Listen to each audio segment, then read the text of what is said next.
Hey everybody, and welcome back to Tech Talk. I'm your host, Baya, and today we're going to be doing a video on the Google Pixel 7 Pro. Today we have the base model in Obsidian, and let's get into the video. So I do have a Whitestone Dome screen protector pre-installed, and it has a really crappy TPU cover on the back of the camera setup. So if I'm showing you the phone and you see the camera, it looks a little odd. It's because it has that TPU cover on it. Since this is a polished aluminum metal frame, it can get scratched really easily, and I try to keep my devices in as good condition as I can. So let's take a look at this. This is the Obsidian, as I said. Now, if we looked at this in bright light, I don't know if you can see it from here. You can see that this is not a black. It's like a gray. Let me see if I can watch in here. Sorry about that. So you can see it's more of a grayish color than it is black, which I actually really like that about it. Let's get back to one time. Sorry about that. So I think it's really cool, and people have complained about the glossy back and fingerprints. I mean, I don't see fingerprints on this too badly, and this is the black model, which is supposed to show them more. So your mileage may vary. If you got really oily hands, then maybe it will, but I really like the design of this phone. I think it's really unique with the camera bar that goes across the back of the phone. The 3-camera setup, it's kind of an iconic looking design. There's no other phone that looks like this by any manufacturer, and I think that's cool. So let's just take a look at what we've got. So we've got our power button on top, and then the volume rocker on the bottom. On the top end of the device, we have just our microphone and our 5G mmWave antenna. And then on the other side, we have our SIM tray close to, see if I can get this in focus. Why is it doing that? It doesn't want to focus. Our SIM tray is right here, and then it's pretty much smooth, just some antenna lines. And on the bottom, we have two slits. One is a speaker, the other is the microphone, and then the USB-C port. I'm going to put this back in its case since I've shown you what the phone looks like, and we'll turn it on at the same time. I like to show you how long it takes to boot these devices up from cold, just so that you get a good idea what you're getting into. So let's go over the specs. We have the Google Tensor G2, and you'll see that was pretty quick to start that up. So Google Tensor G2, 6.7-inch AMOLED display, 1440p. We have, I believe, 1400 nits max brightness, somewhere around there, but it gets very bright. Has a 5,000 milliamp battery, 12 gigabytes of DDR5 RAM, and 128 gigabytes of UFS 3.1 storage. And stereo speakers. So we got a speaker here, and then we have the speaker on the bottom, and then we have a speaker here.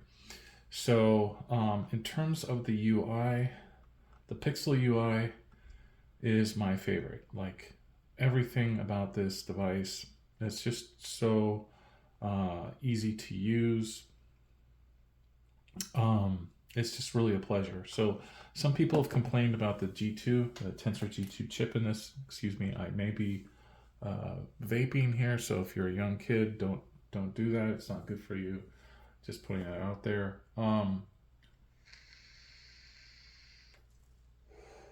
So the Tensor G2 is still on a 5nm process.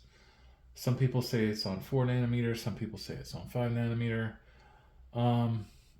It's hard to really say. I know Google There's a couple websites that claim Google said it's on 5 nanometer. The reason why I'm a little hesitant to believe that is simply because the difference in performance from the G1 to the G2. Now, the only change as far as the chip layout is concerned is we have two newer A78 cores as opposed to the two older A76 cores used in the Tensor G1.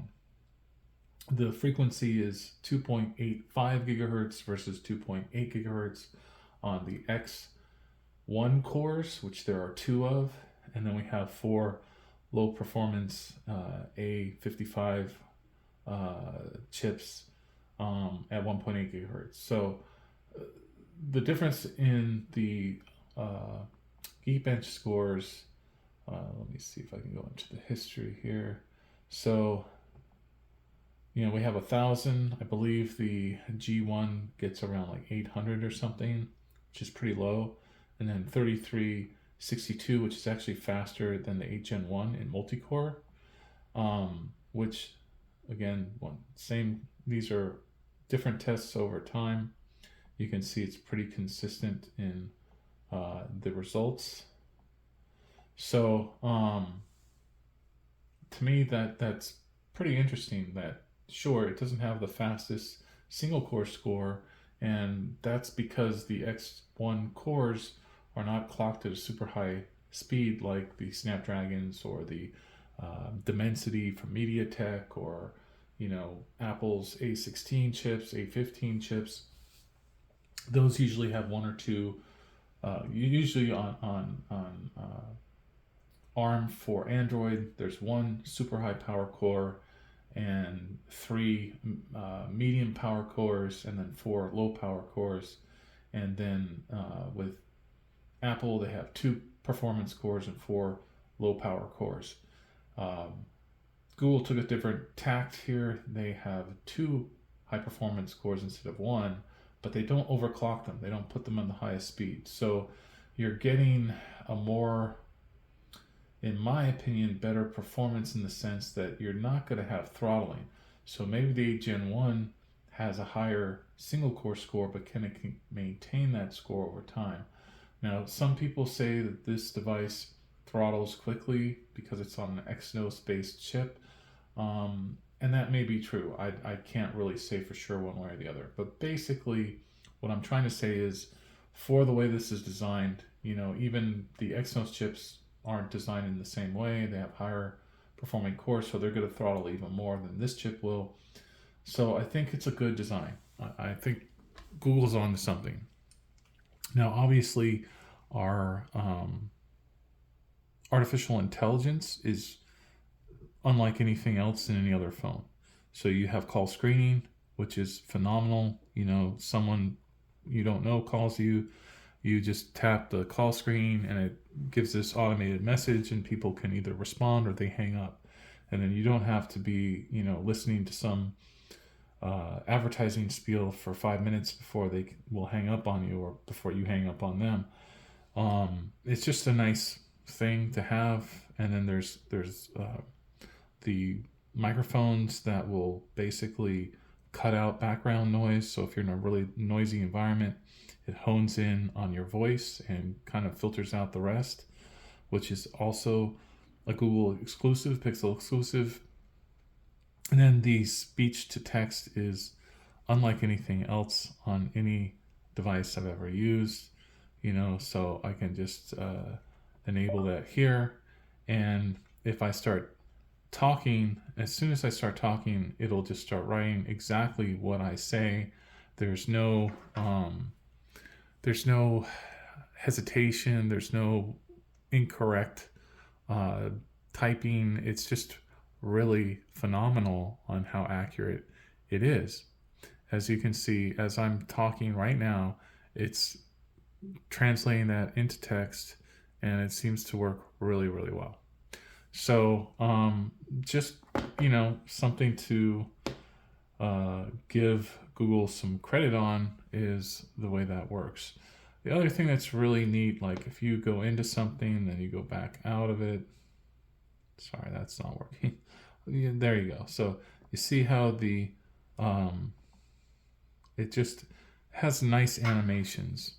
And then if we power off, I'll show you a nice little animation.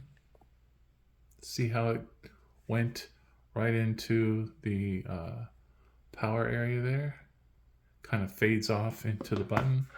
And this fingerprint reader, I don't have the camera active, so the fingerprint reader is the only thing that reads. And it's very accurate. I don't have any problems with it. I've heard some complaints about that, especially with the older Pixel 6 Pro, but no problem at all. The other thing that I really like about this phone is the color balance of the display itself. It's just a really good looking display. It's just fantastic. Obviously, the cameras work really well. So I just took those really quickly, and one's blurry, but the other two are not. And that's pretty impressive because I was just moving this, clicking, and then this guy here, we can edit, or wait, not that one. Sorry, that's not the one. Let's go back. This guy here, we can edit it, and let's do the photo unblur, which is also a Pixel exclusive. And now you can see it's not blurry anymore. So, I mean, that's pretty fantastic, the way the device works. And it's just very smooth. I haven't had any performance problems with this. Sometimes if you're doing really heavy stuff, it will kind of bog down a little bit, but for the most part, it's very smooth interface. The UI is great. You get updates every month. I've had it for a couple months now. On the 5th and then on the 6th of January and then February, I've gotten an update. So updates are regular. I've gotten new updates for Android Auto. So now I have split screen on Android Auto, which is really cool. And I think for the cost of these, I got this on sale for $749. Unless you're doing some kind of crazy deal with Samsung or some kind of carrier promotion, I don't see any other phone that this would compete with. Now, some people are saying the new OnePlus 11 Pro or whatever it's called, it's $699, has a faster 8 Gen 2 processor, but then you're going to have to deal with other things. So you're not going to have a great camera like you do with this. You're not going to have great UI support, the monthly security updates and feature upgrades. You're not going to have the exclusive features. So to me, I'd rather have those things. Software, people forget, software is really an important thing, and stability and quality of the software makes a huge difference, especially on a smartphone that you need it to work, right? Like you're in the middle of doing something, you're in the middle of nowhere, maybe you're texting someone, maybe you need to take a photo or a video for work, whatever. You need it not to stutter or to falter or to glitch and have a bunch of useless features that you're never going to use. Samsung is probably the only exception. Like, yeah, they load the phone with tons of useless apps, and some would say useless features, but some people like that stuff, and sometimes it is actually useful. And I can give Samsung a little bit of leeway with that, with the exception of if you're buying the Ultra, there should be no third-party apps pre-installed with the phone. You're paying enough money. They shouldn't get subsidies from other companies. Pisses me off, but that's just a little thing of mine.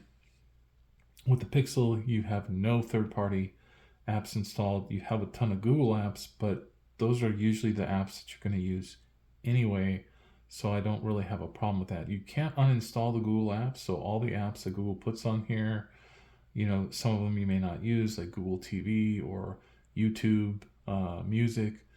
You can disable them, but you can't uninstall them. But I don't see that as a really big deal because it's not the same amount of bloatware that you find on Samsung with Bixby and all this crap. The Smart Assistant on this is actually useful, And so the other thing is reception. So this is using a Samsung modem instead of the Snapdragon modem. And it works fine. I have no problems. I'm using Boost Mobile in Las Vegas, and I'm in an area where usually have pretty poor reception, and I don't have any problems with it. And I've gone around the city in different spots, and reception is fine.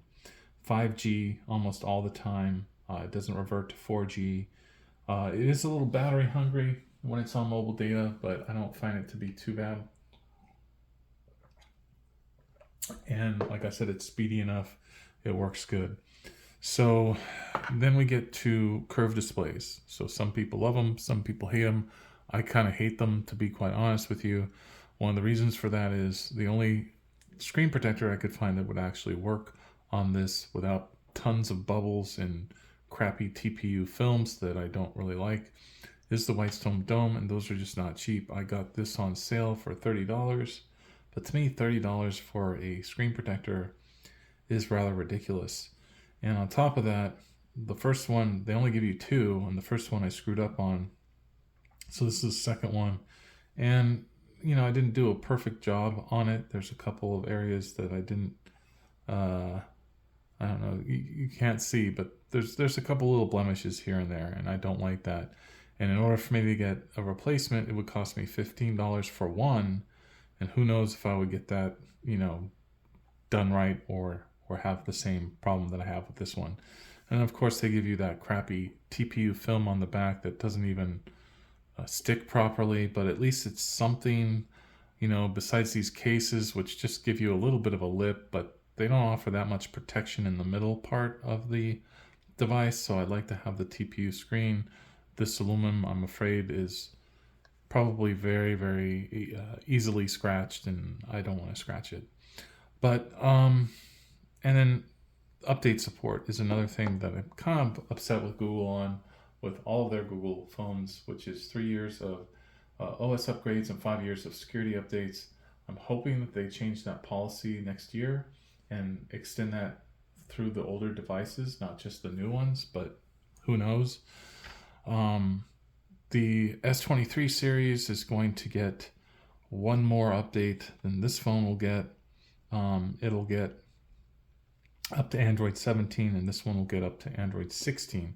That's still a decent amount of time, but I would prefer to have longer update support, and I think that's kind of a crappy thing that Google does. They should give you 5 years of both. Just make it simple. 5 years security updates, 5 years of OS upgrades, and then this would be a much more fantastic device. Does it overheat? Does it throttle?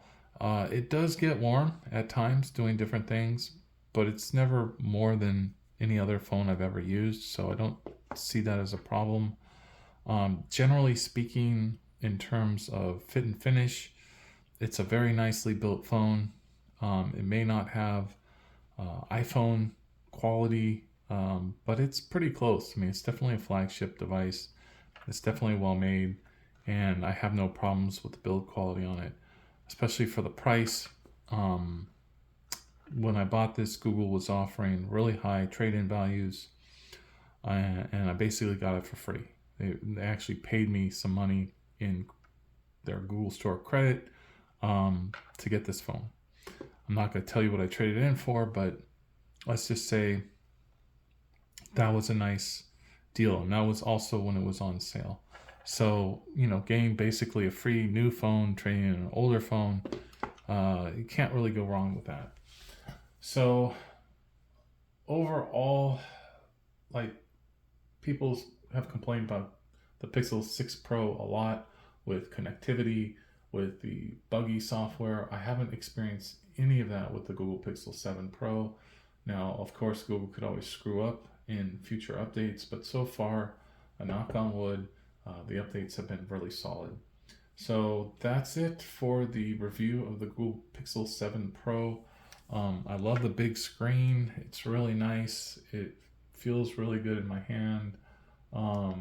It's just overall a fantastic phone. Let's see if we can do some video on here. So let's see. Let's just do this stupid commercial for Disney. Breakfast is ready. Disney Pixar. What's happening to me? This little quarter funding our family. Yes! No! That's just my energy. Any strong emotion will release the panda. Disney Pixar's turning red. So you can see that the image quality is fantastic. Sound is loud. It's deep. I like the sound on this phone a lot. The S22 Plus, for example, it's loud, but it gets tinny. This one has a decent amount of bass, especially for a phone. And yeah, also the other thing is the different styles of the wallpaper that you can put on here. You know, how it automatically changes the background and everything. I just think that's cool too. So yeah, I highly recommend the Google Pixel 7 Pro. I think it's my favorite phone 2022, 2023. And yeah, I don't see a better overall all-around device. Sure, there's better performing devices. There might be devices with slightly better cameras or more customized software, but in general, I think this is an incredible flagship. The battery life, again, isn't maybe in Apple territory with the Pro Max, but it's certainly decent, and it'll get you through an entire day. It's not a 2-day phone, but it's definitely a 1-day phone. So that depends on your use. If you're not using it that heavy, it's a 2-day phone. But if you're a heavy user, you're doing all kinds of stuff, you're using this as your primary device, it'll get you through a day. So that's my review of the Google Pixel 7 Pro. Thank you so much for watching. This has been Abaya for Tech Talk.